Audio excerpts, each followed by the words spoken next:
Hi! So I have uploaded quite a few videos now, tutorials on how to make jewelry, and I have also recently, well maybe like a year ago, I started using bare brass wire a lot, and there are different reasons why I like using bare brass metals, one of which is you can hammer them, you can solder them, you can do so many things with them. And although there are advantages to using bare metals like brass or copper or bronze, there are also disadvantages to that, and that is they tarnish and they can also stain your skin when you are wearing them. Now this depends on the person, so for example brass wire doesn't really stain my skin very much, only when I'm wearing the ring for ages and when I sleep with the ring and I never take it off, then they can leave a little green stain on my finger. But for example when I wear ear wires made out of bare brass wire, they do stain quite a lot. So I don't know, it depends on your skin, depends on how much you sweat and all that. Like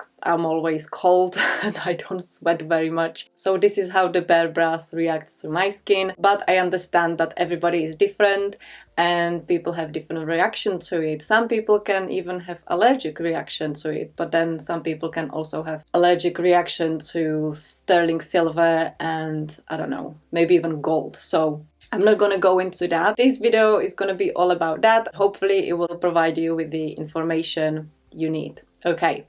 So before I go to all the different tips that I have been using, I would just like to state that there are people who like to make jewelry just to learn how to make jewelry, and they wear it themselves but they are not selling it. So this one is for you, and you probably know how your skin reacts to different metals, and so you can decide what sort of wires, and I'm going to be referring to wires mainly because I do lots of wire jewelry, what sort of wires you want to be using in your jewelry. So there are so many different wires that you could choose from if you are only just starting with jewelry making, and I have been using a non-tarnished fine silver plated copper wire in silver and gold color, and I have also been using non-tarnished copper wire. So these non-tarnished wires have a very thin enamel coating over them, which is great because it's a layer that protects the metal from tarnishing and also your skin from staining. I've got some jewelry that I made years ago and it's still pretty neat. It's only when you scratch them with your pliers or when you overwork them and they can then start changing color in those places. But overall, you know, these wires are pretty good and they still look amazing. They're nice and shiny. I would honestly, if you are just starting and if you are not thinking about hammering your wires and all that, you can just use those, and they are fairly cheap. They come in all sorts of gauges, all sorts of colors, and they are perfect for practicing your jewelry making skills, you know, making up different designs. Yeah, so I would probably recommend those to start with. And because they are so cheap, it doesn't really matter if you mess up your design. You're not using gold filled or sterling silver or silver, so it's really not gonna hurt that much if you mess up. And for the same reason, I love using bare metal wires because they are fairly cheap and you can just practice your designs. I use them for my tutorials mainly for that reason, because I can just make so many different designs. I wasn't really thinking about selling them. Maybe I will in the future, I don't know. And I don't need to worry about scratching the metal with the non-tarnished copper wires. I then have to be very careful when I work not to kind of scratch the enamel off. And with the gold one, it has a gold color enamel on a silver plated copper wire. I know this is getting ridiculous, but it's basically copper wire which has been silver plated, and on the top of that there has been a gold color enamel put on that. Not gold, but like yellow, and with the silver it makes it look gold, and it's absolutely beautiful. But when you kind of overwork it a little bit, then you can scratch the enamel off and then it will reveal the silver, and if you scratch it even more then it will reveal the copper color. So as much as I love them and I'm still gonna be using them, probably not ideal for me when I'm making my jewelry for YouTube because I'm filming and I can't always look like properly what I'm doing, so the bare brass is more forgiving for me. I'm being completely honest with you. But also I've been getting back to silversmithing, which means that I've been doing not just lots of hammering, but also soldering. Yeah, you can't really solder silver-plated or gold-plated or non-tarnish copper wires.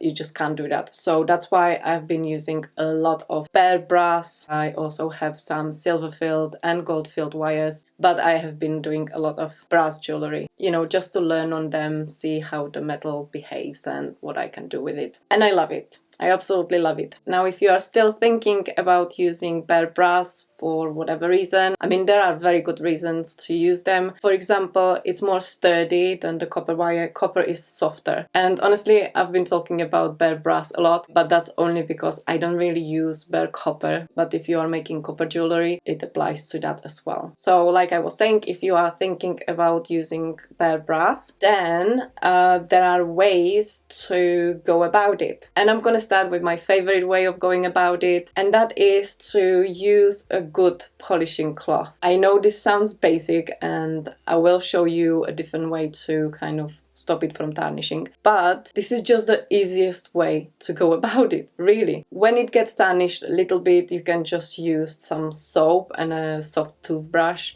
to get rid of the tarnish, but sometimes it tarnishes a lot, and in that case I love to use a sunshine polishing cloth.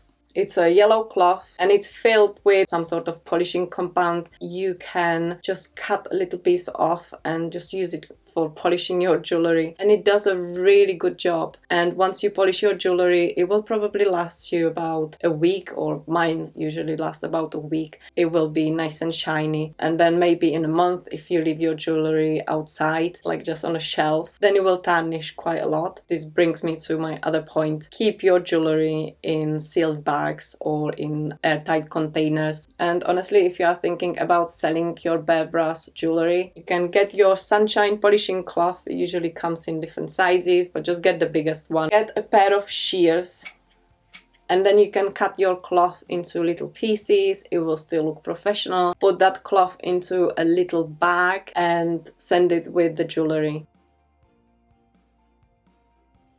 I was getting a bit warm because I'm right next to the radiator. And here is a little tip. Let's say you have a shop and you would like to sell bare brass rings, okay? I would put a nice big note in your listing, maybe even twice, to let your potential customers know that this is a bare brass wire and it will stain over time. But also mention that you will provide a little polishing cloth with your jewelry so that your customer can polish the ring if required. I would also include a little press seal bag for the ring, so maybe also mention that they might want to keep it in a sealed bag if they are not using the jewelry. Perhaps also mention that it is recommended not to wear your jewelry when you are in the shower, swimming pool, the sea, when it's really hot, because when it's hot you start to sweat and your body produces lots of different chemicals that can react, or probably will react, with the bare metal, and that will probably increase the staining of the ring. So you can mention all that in your listing, and then your customer will be well informed and they will make a well informed decision, and they will not come back to you to say, well, hopefully they won't, to say, oh, this ring stains a lot, whatever. But also you can recommend using certain products that will form a film inside of the ring. I would probably just go for the inside of the ring just to protect your fingers when you are wearing them, but then they can still use the polishing cloth for the outside of the ring. Now, this is with rings. I love making rings. Rings are really close to your skin. They are touching your skin. Obviously bracelets as well, but I'm talking about rings right now. So this is a cloth that I've been using for a while to clean my jewelry, silver and brass. And I'm just going to show you how easy it is to clean a tarnished piece of jewelry. So this ring has been out for a few months, I would say. Of course, when you have twisted jewelry or jewelry with lots of details, it will not go into the ridges, but it will make the surface nice and shiny. Kind of looks like patina inside, which is what it is because the metal inside is oxidized, whereas the one that I just polished is nice and shiny. Now, when you have stones on your jewelry, then you obviously need to be more careful not to go over the stones.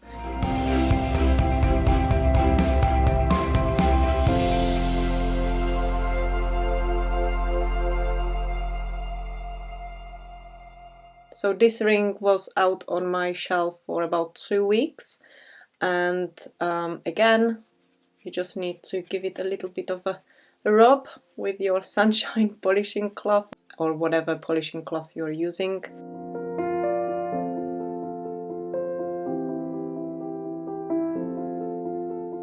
So I just washed this with soap and water and dried it. Now I know this ring is not completely dry, so I'm not gonna coat it because it would react with water and I didn't want that. This one is a piece of jewelry that I made with bare brass wire, and well, I would probably just leave it as is and then use the polishing cloth to polish the little details if I wanted to. I don't know.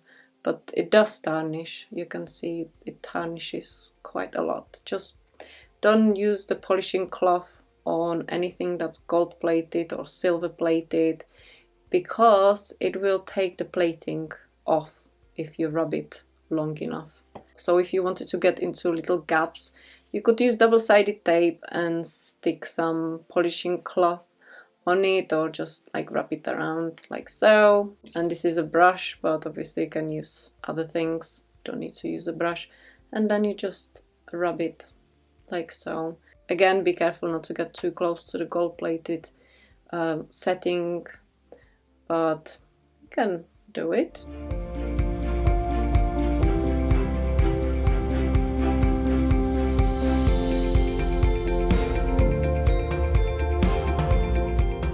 So you possibly heard about this before, but what you can use as a protective varnish, possibly, is a simple clear nail varnish. I've not really used it. I know lots of people use it as a protective varnish for their jewelry. I found kind of a better way of doing it, so I haven't really used it that much. I mean, this one is like a fast drying varnish, but still it will need quite a while to dry, like properly. So if you don't have anything else and you really want to use some sort of coating, you can try that. You know, many people recommend it, many people use it. I am not sure how skin friendly it is, so I can't recommend it.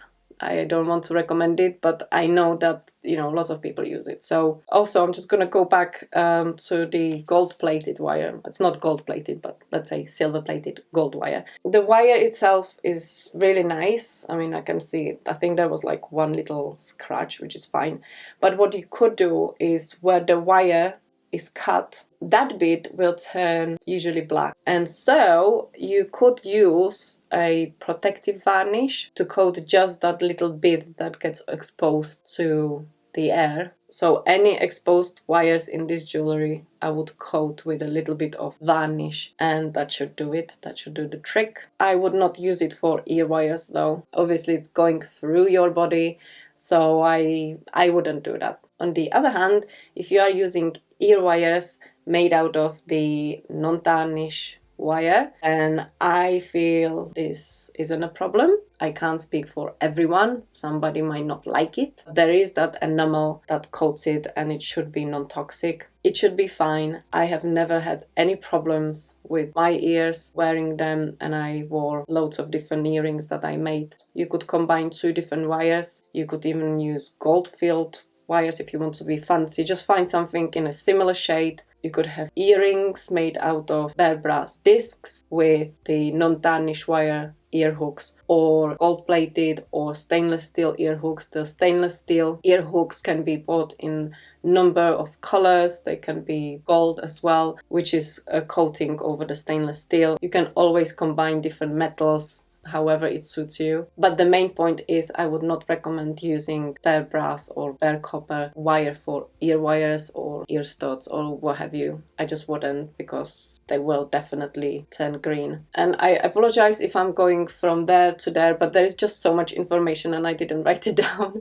So I just want to kind of share as much as I can in one video. So for example, if you have earrings made out of bare wire or bare metal, I really wouldn't worry about them tarnishing. Again, I would write everything down in the listing if you are selling it. If you're not selling it, then don't worry about it. But I would just use a sunshine polishing cloth and polish them every now and then. I mean, as long as they are not touching your skin or like studs, yeah, as long as they are like dangling down, it's really not a problem. In that case, I would just use stainless steel ear wires in the same color as the brass. Wouldn't worry about it. Include a little sunshine polishing cloth with the package. I talk a lot about people selling the jewelry, and that is only because it's a good point. Like, you don't really know who is gonna buy it, and you want to be covered and you want to do the best you can. I would make a photo of everything that will come in the package, the little sealed bag, a little polishing cloth in the bag, and the ring all together. That's what the customer gets. Obviously, you need to make sure that you add the cost of the polishing cloth and the bag into the piece that you are selling, but that's for another video. The big reveal. What have I been using to coat my jewelry in? I've been using ProtectaClear. I don't know if you've heard about it. I have been using it for a while now, but I haven't used it very often because, like I said, first of all, I don't wear all my jewelry. I barely wear any jewelry, if I'm being completely honest. I just love making jewelry, and I love coming up with different designs, and I love making videos and tutorials. And if I wear any of my bare brass rings or jewelry, then I just wear them, and then when they need cleaning, I clean them with a sunshine polishing cloth. So really, I haven't really been coating my jewelry all that often. And also, it's a bit of a pain coat them, and it's quite tricky not to put your fingerprints because ProtectaClear dries really fast, and it's kind of tricky to do it a perfect way so that it really looks amazing. But all in all, it works really well. It does protect the metal a lot. You only need a very thin coating. It's completely clear and it's quite liquidy, and I will show you what it looks like in a minute. You need to use it in a well-ventilated area. It's also been designed specifically for jewelry making. Now, you can either buy it in a liquid form, which I have, or you can buy a spray bottle, so aerosol, and you can spray it over your jewelry. And I'm sure there are pros and cons to both. Can't really compare which one is better. Maybe I will try and get the spray as well so that I can compare them two. It's pretty straightforward to use, but like I said, it dries really fast, and if there is a little fluff that goes on your jewelry whilst you are coating it, it will stay there. If you accidentally touch your jewelry, the fingerprint will stay there. And also, it's different when you have a simple ring. You can coat it quite easily. But what happens when you coat, for example, this ring, or the one I was holding the whole time,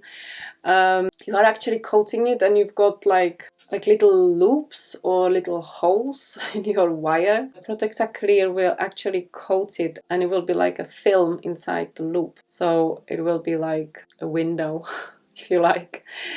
Okay, so I'm going to show you some different ways of how you can apply the liquid ProtectaClear. Applied one clear coat to a ring, and it protected it for weeks and weeks. Well, it's still fine. It's not tarnished at all, and it didn't stain my finger. So I only did the inside, and the outside I just polish with the polishing cloth. If you really want to, you could do that to your jewelry, even if you are selling the jewelry. If you have time for that, if you want to do that, then you absolutely can. You can either apply it with a clean brush. Also, before you apply it, you need to clean your jewelry. I would suggest using the polishing cloth. Polish it completely, unless the jewelry is freshly made and it's all nice and shiny. Wash it in some soapy water and let it dry completely. Can't be wet. So after you polish your jewelry, you wash it, you dry it really well. Then you can apply your protector with brush, and you can just dip it in the protector. I would probably recommend you just hold it in a place which is not going to be very visible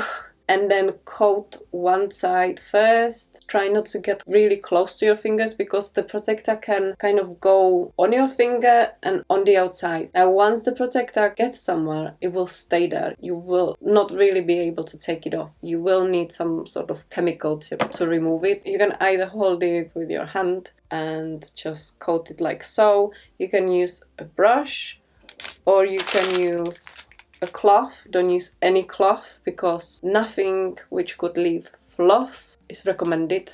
I would not recommend. This is a cloth that came with the protector, which I never used because I usually use a toothpick and I used brush in the past.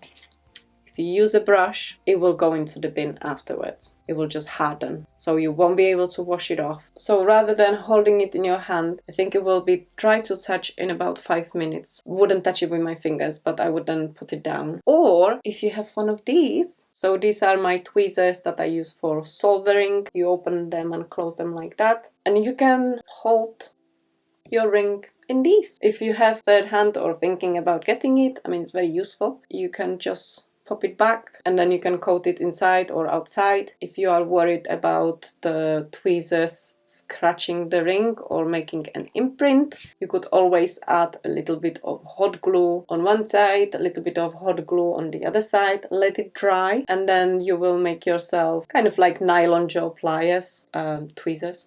Because they are not pliers, obviously. I'm just showing you a way of doing it, but I'm not gonna do it because obviously I want to be soldering with these and I don't want anything on them that would be toxic. If you don't want to be holding the ring the whole time, you could also use a little bit of maybe blue tack and just stick it to your table. Then you can coat your ring that way. Or what I have been doing as well is using a piece of wire. This is a 28 gauge wire. It's very, very thin. You could use a string, but I find wire is better because you can still mold it into whatever shape you want. And you can make a little hook and try to hook it in place where, again, it's not very visible. And then you can dip it in your ProtectaClear. So what you then want to do is to have maybe a toothpick on hand as you are holding the ring. Then you can always just take a little bit off and you will see if it's still like really liquidy or if it's starting to harden. It's not going to harden like straight away, but it will kind of go thicker and thicker and thicker until it hardens. You just want to remove the drops because you don't want the drops to harden on your ring. You just need to remove the drops a few times and then it will kind of level itself on the ring. And also if you have any of those like films over the loops or whatever design you have on your ring, then you can always try and go in with a toothpick and pierce it through whilst the protector is still like very liquidy. And also what you can do, which I don't have, but imagine that I have a little rolled up kitchen towel, and whilst the protector is still very, very runny, you can then use it to kind of go in between the loops and it will suck all the excess liquid, so it will kind of break the window. I tried to do it with wire, but it doesn't really work, and only do it when it's really, really runny, when you just dip it in and you're trying to get rid of the drops. When you completely dip your ring in, which is what I've been doing, I completely dip the ring in even with this little wire. I then try to move it around as much as possible. I would like slide the wire so that it keeps moving in the place where the wire is. And that is because if the wire just stays in one place,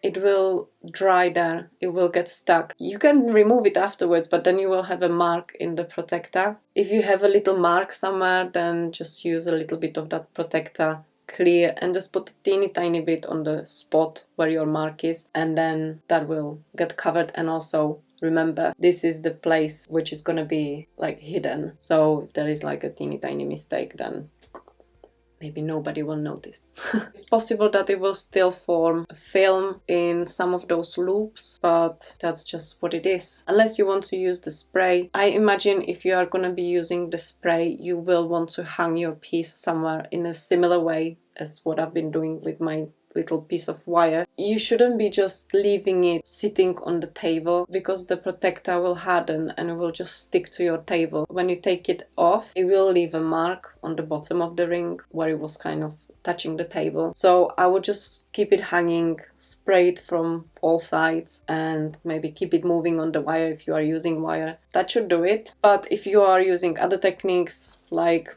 the third hand tweezers, maybe pliers, maybe you want to keep it in your pliers, hold it in your pliers whilst you are working on it, the brush, the toothpick, the cloth, or the piece of blue tack. Whatever you're gonna be using to coat the ProtectaClear, I would still coat the majority of the ring, and then once that's completely dry, then I would move on to the other side. So this is a ring that has been on my shelf for again 2 weeks, and it has one coat of the ProtectaClear, and it's kind of shiny, but there are bits, I think you can see it now, can you? Here, where it's not perfect, there might be a little fluff as well.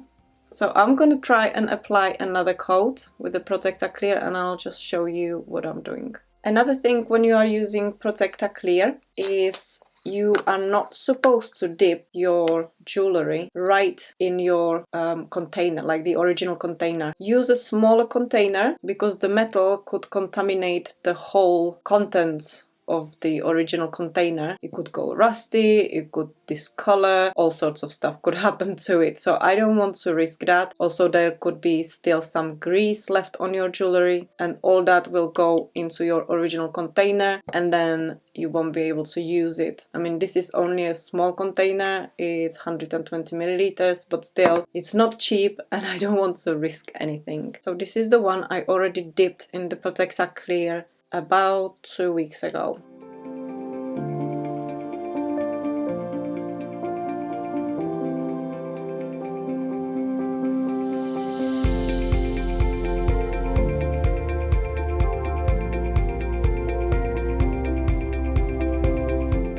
I'm gonna try and hold the ring like this for a bit.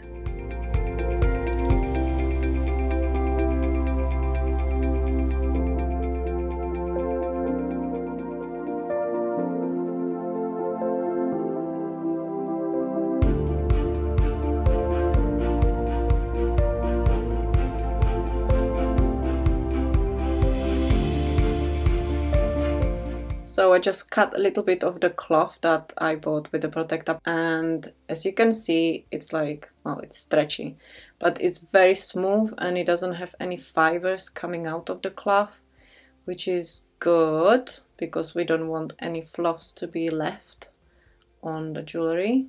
So using this cloth is really easy, and it applies a really thin coat of the ProtectaClear. I mean, again, this is a very simple ring band, so I don't need to get the ProtectaClear into ridges of a twisted ring or what have you. So this is probably perfect to use on like simple ring bands. But you definitely need to use gloves because look at my finger. It's coated just like the ring. And it's recommended to apply about 2 to 3 thin layers of the ProtectaClear. This is another way to do it. Find a place where it's gonna be the least visible. I'm gonna stick it on the back of the ring band, and then either you can use the brush. I mean, to be honest, you can use the cloth as well and just go over it like this, and then do the inside, or maybe do the inside first and then do the outside.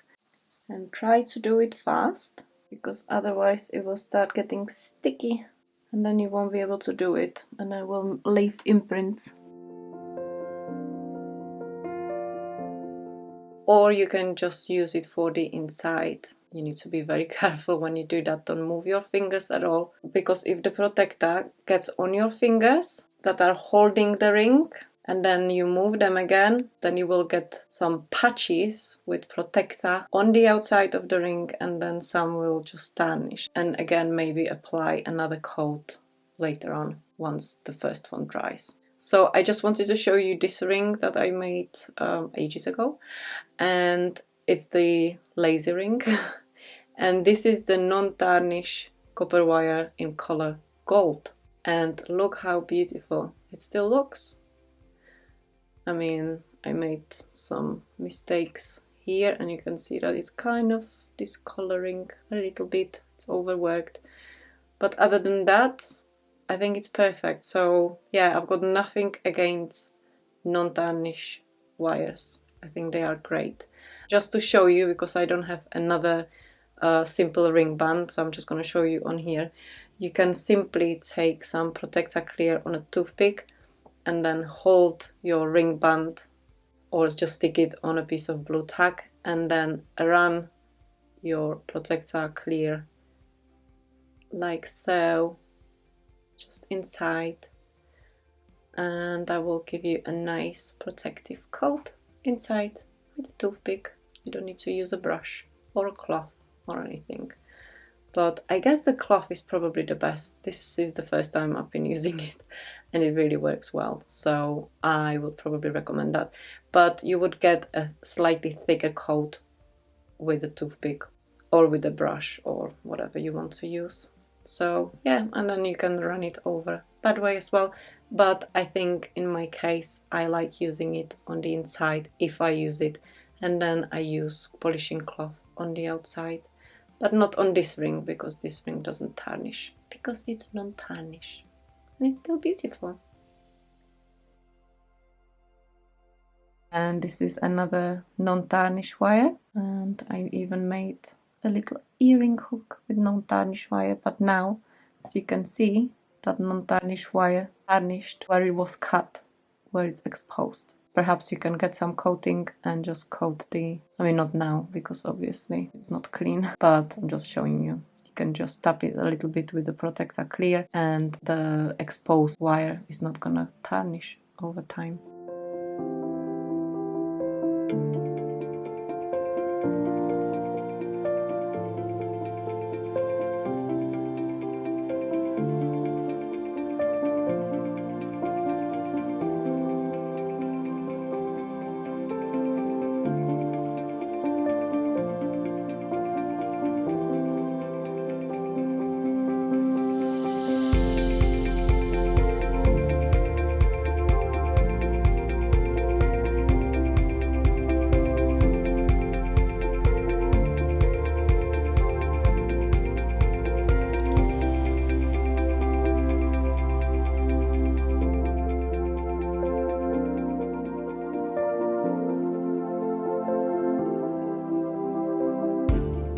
So yeah, it all depends on what sort of jewelry you want to make. Do you want to hammer them? Do you want to solder them? If I was gonna start making my own jewelry, I would probably order a few different wires and just see what I like working with the most. And if you are making jewelry just for yourself, then it doesn't really matter. You could, you know, once you make something and you really love it and you want to wear it, then you can possibly get the protector and coat it, or you can use the non-tarnish wires. I think that's probably the safest bet, even when you are selling jewelry, unless you want to invest into silver-filled wire or sterling silver wire or gold-filled. It really depends on how much you think you will charge for your jewelry. Like if you are making lovely pieces that take you ages to create, then I would probably invest in some sterling silver wire. If you're just learning how to make jewelry and you would like to sell some of your pieces to then invest into more jewelry supplies, then I would probably go for the non-tarnished wires to start with, see how it progresses, and then maybe invest into other wires afterwards. But if you are selling brass wire jewelry, then just know that it comes with a bit of a fuss. I really hope you enjoyed this video and found it helpful. I know I talked about a lot of different things regarding this. I still hope it was helpful and it gave you some inside information. Thank you for watching. If you enjoyed this video, give it a thumbs up and consider subscribing to my channel. And I will see you in my next video. Okay, bye!